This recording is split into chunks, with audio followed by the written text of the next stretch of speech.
when we talk about young men developing into men, there are some very specific things that we want them to pay attention to and be intentional about.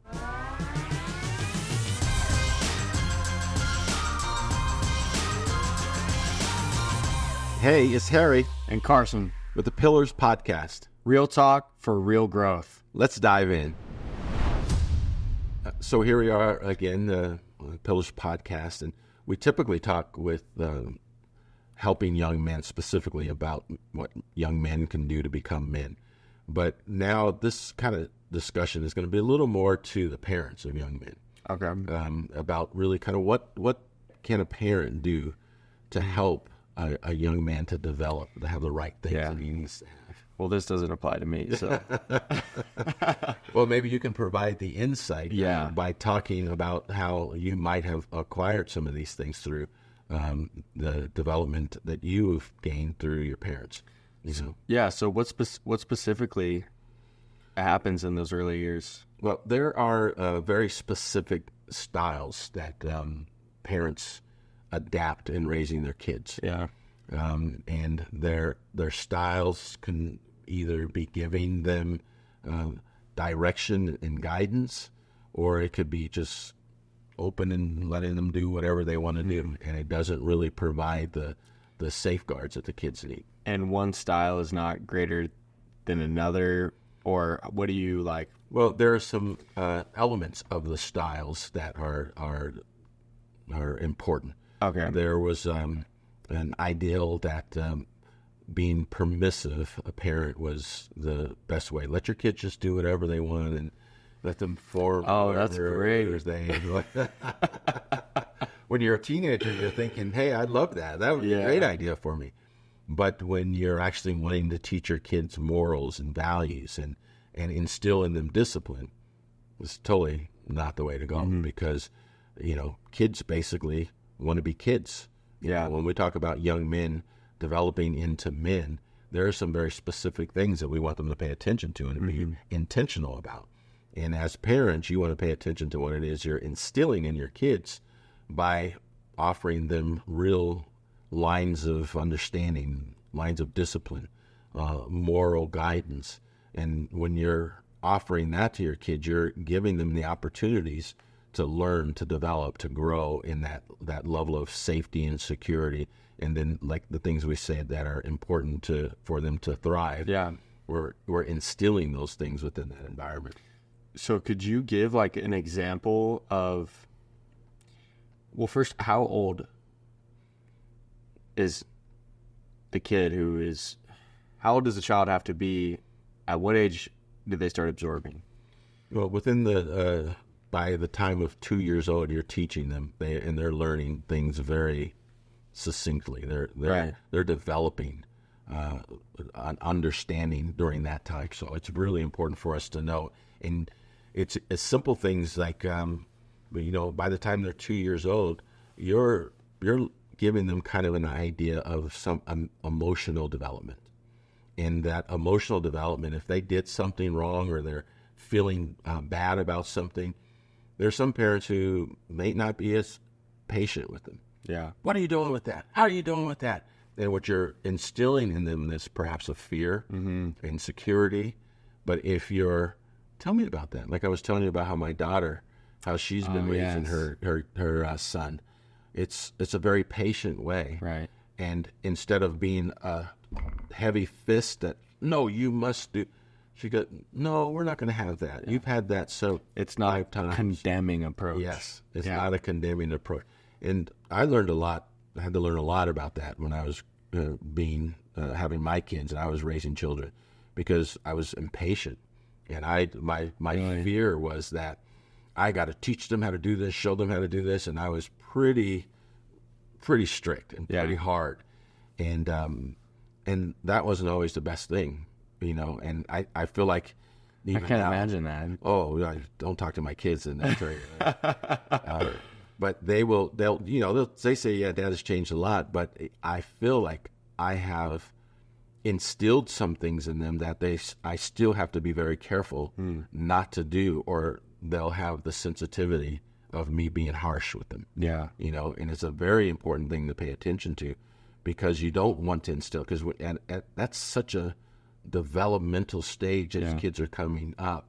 You want to draw them up as opposed to, bending them so much that, they crack and they break in ways. So there's a need to be very gentle, but also be very directive in a way that builds them up.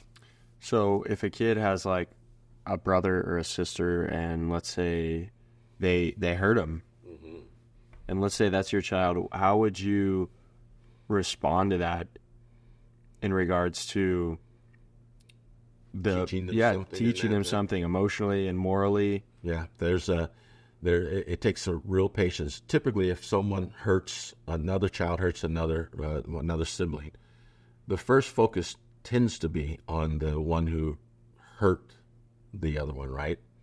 Why did you hurt them? Why did you? You're going to go straight to them. Yeah, that tends to be where you mount your energy and your focus. Yeah, if you mount that energy and focus on the one who was hurt first, that is showing compassion to the one who's hurt.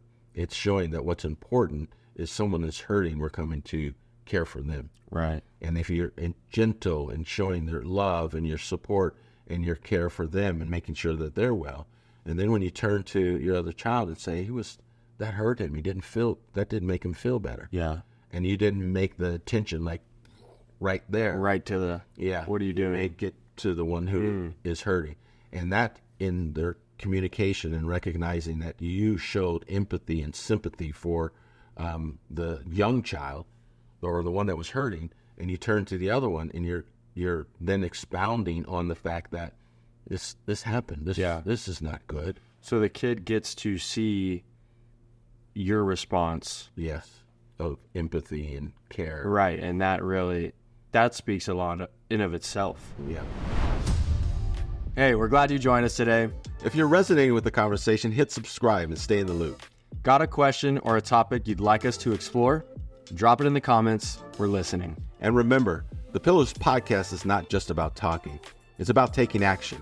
Check the link for more. And then using language that talks about when we're in community, what is a right thing for us to do in community. Yeah. And translating it wherever the child's language is or his development, that he understands. Like my grandson the other day was hitting my other grandson, and his mother was there, so I just stood back and just kind of watched the whole thing take place. And I can see that he knew it was wrong, but also I can recognize there was something else going on with him. And it was over a series of days that this was, maybe a day or something I was watching. Something else was going on with him. And so I just watched and observed, and I later on just took him outside with me. I said, come in, let's talk. And he was like, what? And we sat and talked, and I had him sit across from me, and just like we're talking like men, Yeah. I'm wondering if you're feeling okay today. Tell me a little bit about how you're feeling. How old is he? He is 4 years old. Okay. And he's, tell me a little bit about his day and everything. And I said, I saw how you responded to Bash today. It's my other grandson is Sebastian. And you hit him, and it hurt him a lot. And he was feeling disappointed. And he was feeling sad. And your mom was trying to tell you that hurt his feelings. Did you know that hurt his feelings? And he was like, what if Grandpa did that? What would that make you feel like if Grandpa did that? And I said, I love you very, very much, but if I did that, that would make you either afraid of me or that would make you angry at me, wouldn't it? And so he knew I was being very serious with him about that. Right. And I was just telling him, I know when your mom tells you something to do, sometimes it's hard to listen to her, but I want to be a support to her to make sure that when you hear her say that, that that's very important, because Grandpa also believes that that's very important, and because I'm the one who is the leader of this house, I've got to make sure everybody's safe, and I want to make sure he's safe, and I want you to learn this very specifically, that if you are disobedient in this way, that I have to then step in. How did he receive that? He there's times he's just kind of, but then he looked directly at me. Wow, yeah. And I was down at his levels and looking at him directly. and said, and he understood that. So he clearly got it. And I just grabbed him. I said, come here, Grandpa loves you so much. And he just jumped in my arms, and then we talked about something else. Yeah. And it just kind of went on. But I know in my household where my grandkids are, that their parents are the first one, and they're doing a very good job. And I mean, I think they're doing a way better job than my wife and I did when we were 24 years old and having kids. And it was like, oh, man, we didn't know what we were doing, but we thought we did. And I'm watching what they're doing, and it's very good. And all I get to be now is just kind of a line that just goes, well, this is not okay. Mm-hmm. And I'm just the backup there. And it's important to teach those things and let them know this is not okay, but to give them that love and that care and that compassion as well. And we're teaching them in ways that they can feel it and receive it, not be afraid. And the delivery of that was key too. Yeah, very much.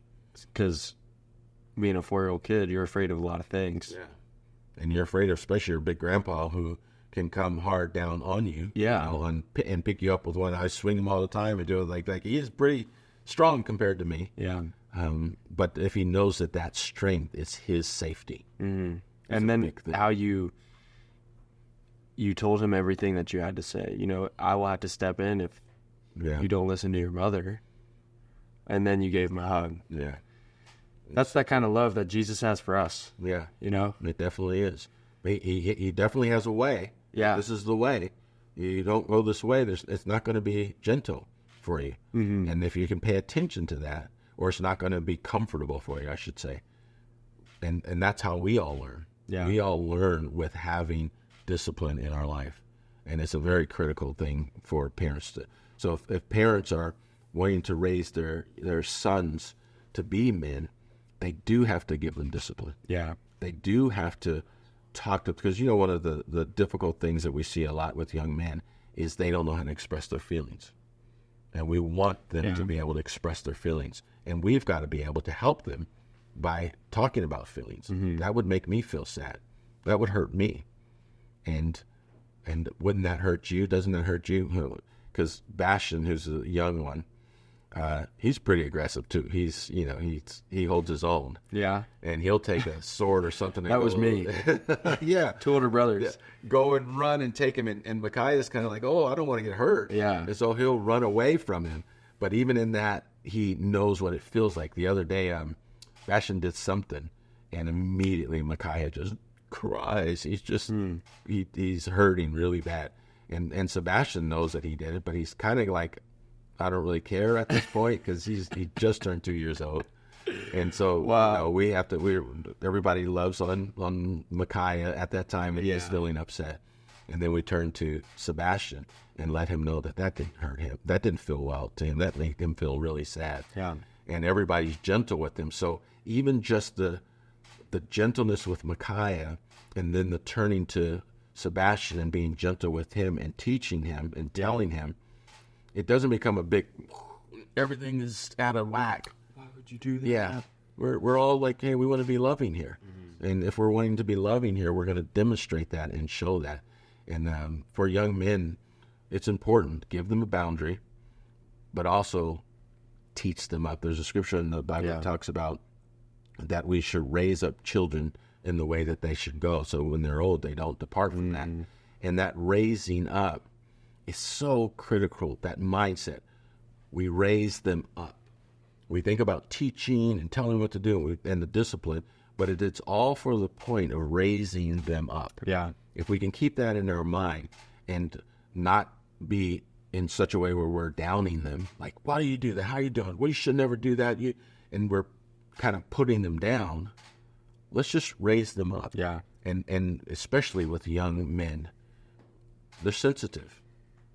We want to be able to talk to them in ways that they feel like, well, that was a good conversation. Yeah. I got that. And that passage of scripture too, raising them up in the way they should go, not that they need to go. Yeah. Or they want to go. Yes. It's the way that they should go. It was very interesting too, because the clarity on that is when you raise them in the way that they should go, is there's an idea that they are they are a certain bent naturally. Yeah. That's a certain way that they are. So you want to raise them up in the way that their bent is and give them some guidance. It's kind of like if you were raising up a vineyard and you see how the vines are going and they're moving in a certain direction. You have to put them on the trellis. You have to give them some guidance. But if the vine is naturally going this way, you're not going to bend that vine the other way. Yeah. You know, with in a way that damages it. Yeah. You want to bend it in the way that it's going to go where it's probably going to be pretty healthy and strong, nurture in that way. So that's kind of the idea of when we're raising up young men. Raise them up in the way that they should go. And that's another part about helping them with their gifts too. Yeah. Finding out who they really are. So is it important as a parent to not, because I'm thinking, you know, when I'm a dad one day, my kid's going to be a professional athlete or whatever. Yeah. A lot of people have that thought. So that's not the right, I mean, you can't be. No, not at all. I'm not. That's in our culture. You see all these guys with their 5-year-old kids in T-ball, and they swear they're going to be a pro athlete one day. We know. And the dad's a chess player. No, but it's important for us as parents to be very mindful of how we're raising our children up, and for us to be very cautious of what approach we're taking, what style. Yeah. Like again, to make them thrive, we want to make sure that they have a safe environment that they grow up in, that they feel like this is where I belong, and that there is an ability to help identify who they really are so they can have a sense of their identity. And we get to explore, let them explore. They're going to make some mistakes, and even the mistakes that they make, let them be okay. Just keep them in a moral, disciplined way. They're doing morally what's right. Yeah. And we're helping them to guide in that way. And then we're going to do what we can to help them explore what it is that they have a purpose for and what their purpose is for. And the outcome of that is beautiful. It's strong men and strong children. So, parents, take heed to some of those things so that they can raise young men to be real men.